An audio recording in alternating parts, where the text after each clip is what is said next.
Isang panibagong araw dito sa Beta Bloom, kung saan hindi lang isda ang makikita mo, kundi experience.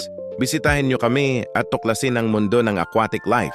Mula sa makukulay na lids sa matitinding tiyanak hanggang sa high-grade betas na world-class ang kalidad, lahat nandito.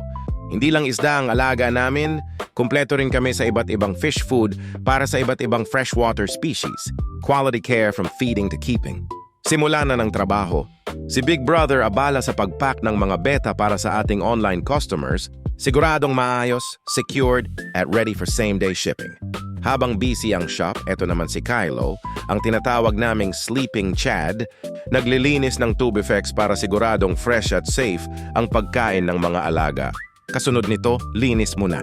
Walis, mop, ayos ng shop, habang si Big Brother tuloy lang sa pag-manage ng customers. At matapos ang lahat ng gawain, oras naman para magpahinga dahil dito sa Beta Bloom air-conditioned, komportable parang bahay.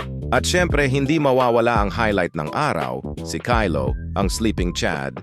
Bigla na lang hihiga at matutulog, kaya siya ang tunay na Chad dito sa shop. Dito sa Beta Bloom, pinapahalagahan namin hindi lang ang trabaho kundi ang tao.